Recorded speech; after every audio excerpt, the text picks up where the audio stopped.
Pada video kali ini kita akan membahas seperti yang telah tertulis di thumbnail video ini, yaitu kalau belum siap jangan berkebun kelapa sawit. Memangnya kenapa? Simak terus ulasannya dalam video ini. Jet planes in the night sky with you, getting high in the sunrise with you. Assalamualaikum warahmatullahi wabarakatuh, sahabat sawit, sahabat planter dimanapun kalian berada. Semoga kalian selalu dalam keadaan sehat walafiat, amin. Baiklah teman-teman, seperti yang sering saya tekankan bahwa berkebun kelapa sawit itu berbeda dengan berkebun tanaman perkebunan lainnya. Karena apa? Ketika kita melakukan atau berkebun kelapa sawit, maka akan banyak menguras biaya, menguras tenaga, menguras pikiran, dan menguras waktu. Namun jangan khawatir, nanti apa yang kita dapatkan itu tidak akan sia-sia dan akan mendapatkan sesuatu yang kita harapkan, karena usaha tidak akan mengkhianati hasil. Atau hasil tidak akan mengkhianati usaha, seperti itu teman-teman. Namun ketika kita memang tidak siap, ketika kita memang tidak memiliki modal, ya jangan terlebih dahulu melakukan atau melaksanakan keinginan kalian untuk berkebun kelapa sawit. Karena apa teman-teman? Nanti kalian sendiri yang akan rugi kalau kalian tidak benar-benar mempersiapkan dengan baik-baik. Nah, di sini saya tidak akan berteori terlalu banyak. Saya akan menunjukkan hasil nyata akibat perencanaan atau persiapan yang tidak maksimal.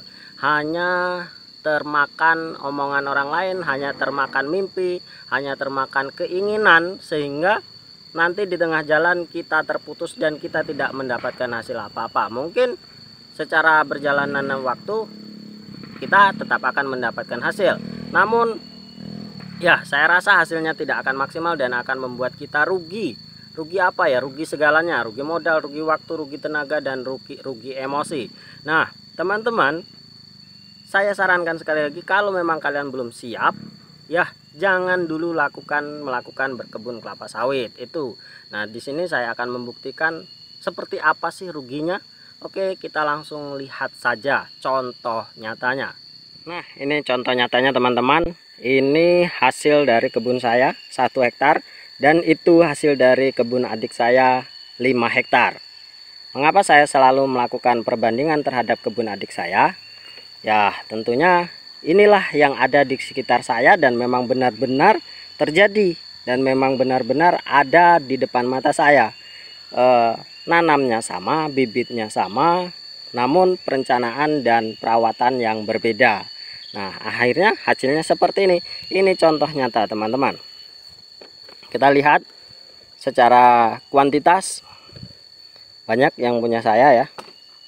Itu secara kuantitas, dengan pokok batang yang sama, lebih banyak punya saya. Dan secara kualitas teman-teman bisa kita lihat, ini buah sawit saya lumayan besar-besar, mungkin bisa 8-10 kg ya satu ininya.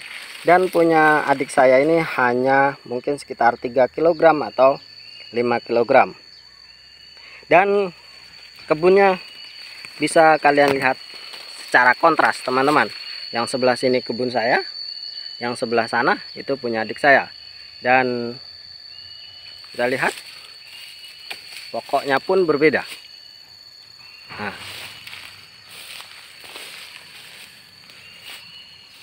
ini punya saya dan itu punya adik saya. Sangat-sangat kontras dan ya sangat berbeda teman-teman ya. Untuk hasilnya pun akan sangat berbeda. Nah teman-teman, perawatan sawit itu kita tidak perlu harus muluk-muluk. Yang penting kita menyayangi perkebunan sawit kita atau kelapa sawit kita. Jadi tidak perlu banyak pupuk atau bahkan kita berlebihan, harus sesuai dosis, harus sesuai dalam sekian, harus sekian tidak. Yang penting kita melakukan perawatan yang sesuai kemampuan kita. Namun jangan sampai tidak dirawat sama sekali, atau dengan kata lain jangan sampai tidak dipupuk sama sekali. Nah, ini sawit yang punya saudara saya ini benar-benar tidak dirawat, dipupuk hanya beberapa kali. Waktu itu ya hanya memakai pupuk urea, dan itu pun hanya beberapa kali dan tidak pernah dilakukan pruning. pruning, tidak pernah dilakukan kastrasi, teman-teman. Nah, hasilnya pun bisa kita lihat. Terus kerugiannya di mana? Kerugiannya ketika kita tidak melakukan perawatan, ya hasilnya seperti ini, yang pertama.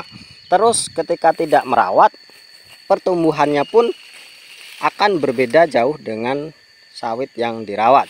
Memang ya tidak menutup kemungkinan yang dirawat pun akan mengecewakan ya, tidak menutup kemungkinan ya, karena itu ya, karena sawit juga banyak kendalanya ya, mungkin masalah penyakit ataupun masalah benih juga kita tidak bisa menduga, atau benihnya yang tidak bagus sehingga menghasilkan batang yang tidak bagus atau buah yang tidak bagus, ya itu selalu ada kemungkinan. Namun teman-teman, ketika kita tidak merawat, ya ruginya itu sangat-sangat besar. Contohnya punya saudara saya ini tidak pernah atau hanya setahun sekali melakukan tebas ya, sehingga kalau kami menyebutnya itu bala atau serut ya, atau gulma itu penuh, akhirnya menjadi hutan kembali. Nah di sana teman-teman, di sana itu banyak hewan-hewan atau hama yang bisa merugikan kita, seperti tupai, seperti tikus, babi, landak.